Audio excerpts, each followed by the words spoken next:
Assalamualaikum warahmatullahi wabarakatuh. Di sini saya akan menjelaskan pandangan filsafat tentang hakikat manusia.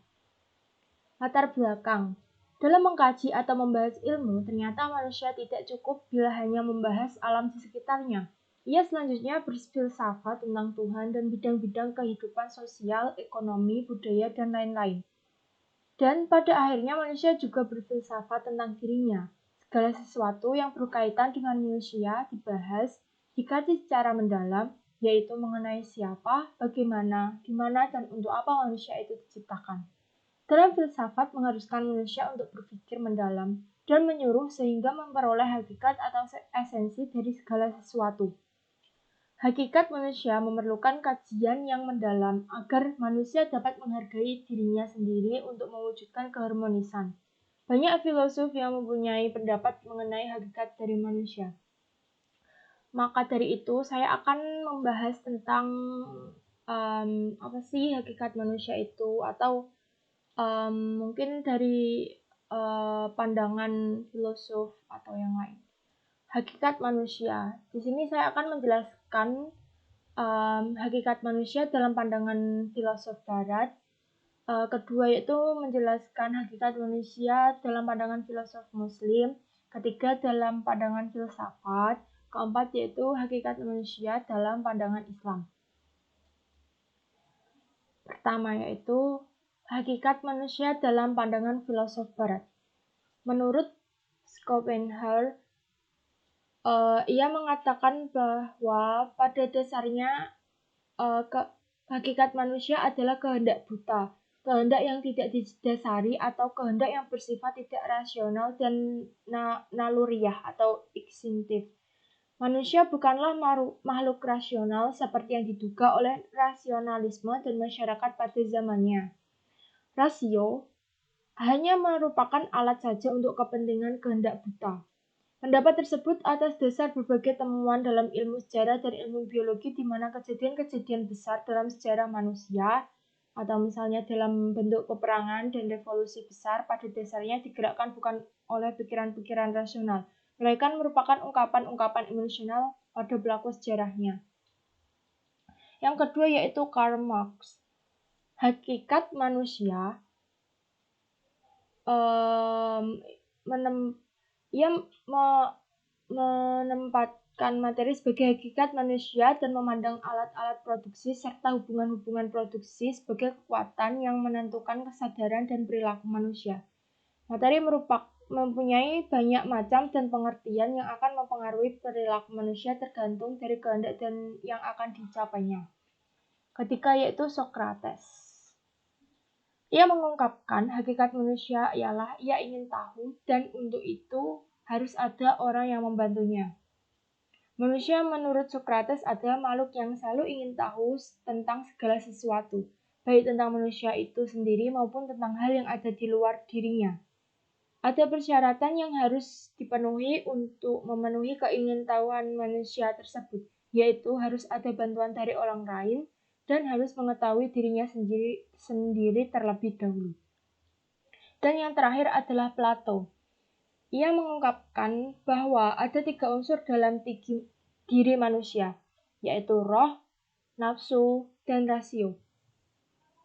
Di sini roh sebagai simbol kebaikan dan nafsu sebagai simbol keburukan. Penggunaan keduanya dikendalikan oleh rasio sebagai pengontrol. Menurut Plato, yang disebut manusia adalah pribadi adalah jiwa sendiri. Sedangkan badan oleh Plato dianggap sebagai alat yang berguna sewaktu masih hidup di dunia. Selanjutnya yaitu hakikat manusia dalam pandangan filosof Muslim. Di sini ada 3 filosof Muslim. Yang pertama yaitu Al-Farabi. Ia mengungkapkan bahwa manusia adalah makhluk terakhir yang juga mulia yang lahir di bumi ini. Ia terdiri dari 2 unsur yaitu jasad dan jiwanya.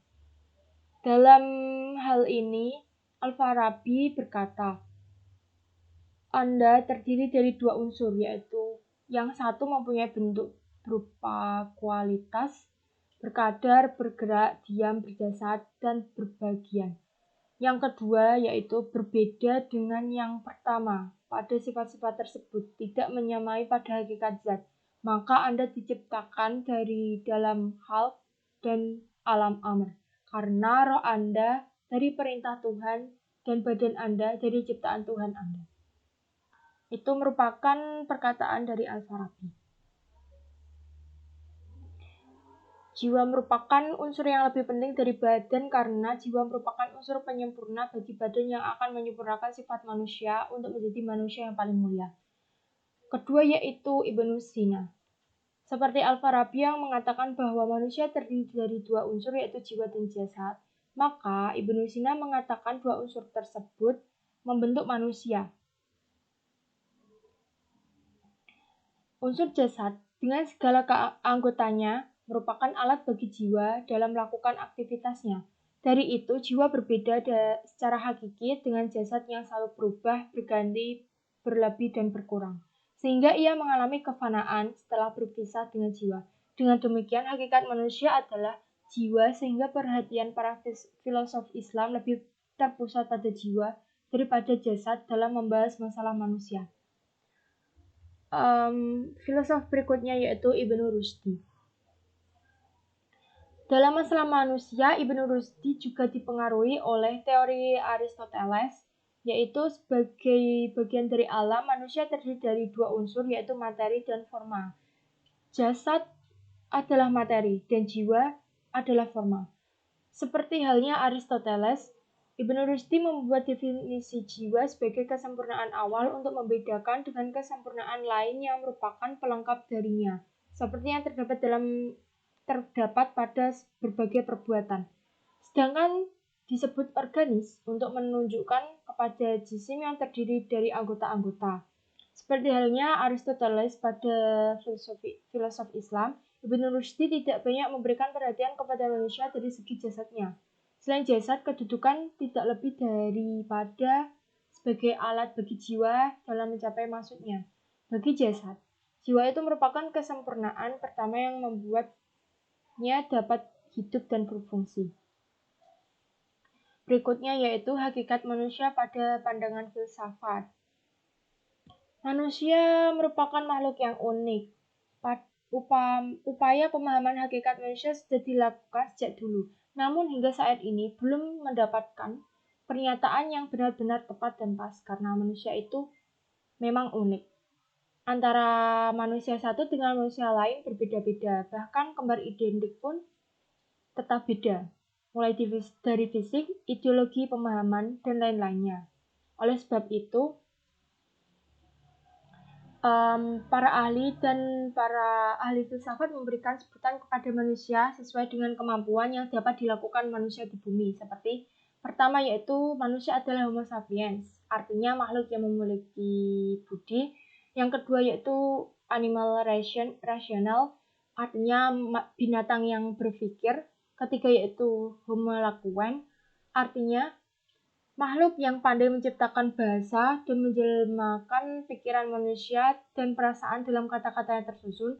Keempat yaitu manusia adalah Homo faber, artinya makhluk yang terampil, dia pandai membuat perkakas atau disebut juga tool making animal, yaitu binatang yang pandai membuat alat. Yang kelima yaitu zoon politician, yaitu makhluk yang pandai bekerja sama, bergaul dengan orang lain dan mengorganisasi diri untuk memenuhi kebutuhan hidupnya.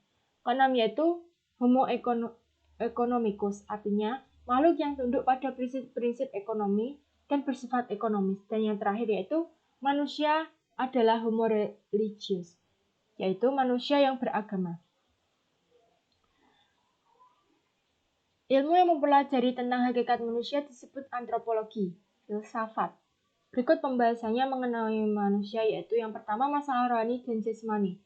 Terdapat 4 aliran, yaitu aliran serba zat, aliran serba ruh, aliran dualisme, dan aliran eksistensialisme. Yang kedua yaitu sudut pandang antropologi.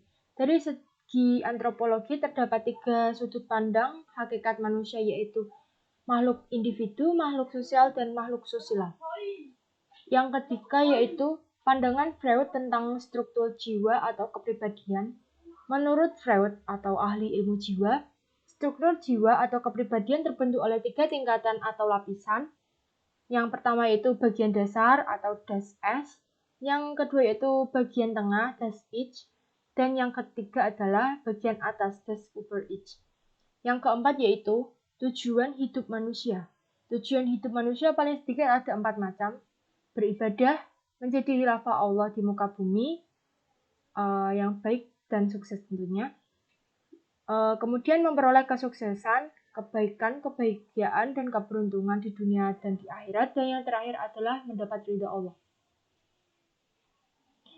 Berikut yaitu hakikat manusia dalam pandangan Islam. Pertama, manusia sebagai hamba Allah yang wajib mengabdi dan taat kepada Allah selaku pencipta karena adalah hak Allah untuk disembah dan tidak disekutukan.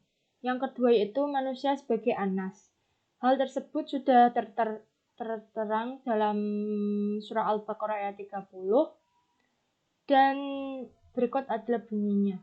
Artinya, ingatlah ketika Tuhanmu berfirman kepada para malaikat, sungguhnya aku hendak menjadikan seorang khalifah di bumi. Sebagai anas yaitu mengacu pada status manusia dalam kaitannya dengan lingkungan masyarakat di sekitarnya. Hal tersebut sudah tertuang dalam surah An-Nisa, yaitu tentang manusia membutuhkan pasangan dan memang diciptakan berpasang-pasang. Yang ketiga yaitu manusia sebagai khilafah Allah yang tadi saya sebutkan dalam surah Al-Baqarah ayat 30, yaitu tentang ingatlah tentang hakikat manusia sebagai khalifah Allah. Yang keempat yaitu manusia sebagai Bani Adam. Sebutan manusia sebagai Bani Adam merujuk pada berbagai keterangan dalam Al-Quran yang menjelaskan bahwa manusia adalah keturunan Adam dan bukan berasal dari hasil evolusi dari makhluk lain yang ditemukan oleh Charles Darwin. Kelima yaitu manusia sebagai Al-Insan. Hal tersebut mengacu pada potensi yang diberikan Tuhan kepadanya. Potensi antara lain adalah kemampuan berbicara. Hal tersebut terdapat dalam Al-Quran dan kemampuan menguasai ilmu pengetahuan melalui proses tertentu dan lain-lain. Namun, selain memiliki potensi positif ini, manusia sebagai insan juga mempunyai kecenderungan yang berperilaku negatif, seperti lupa. Hal tersebut juga tertuang dalam Al-Quran juga, dalam surah Al-Hud. Yang terakhir yaitu manusia sebagai makhluk biologis.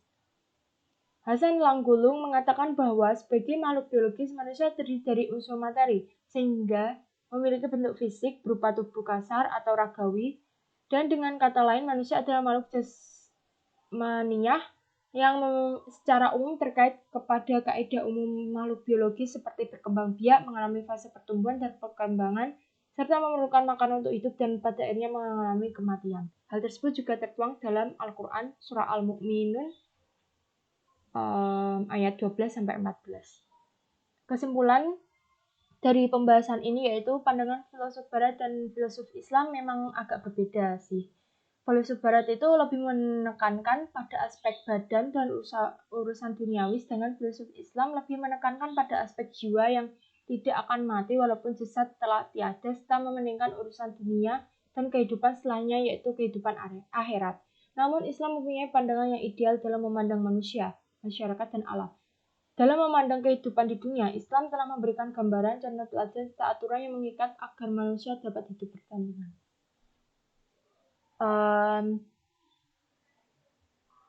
Itu dari saya. Semoga bermanfaat. Terima kasih. Assalamualaikum warahmatullahi wabarakatuh.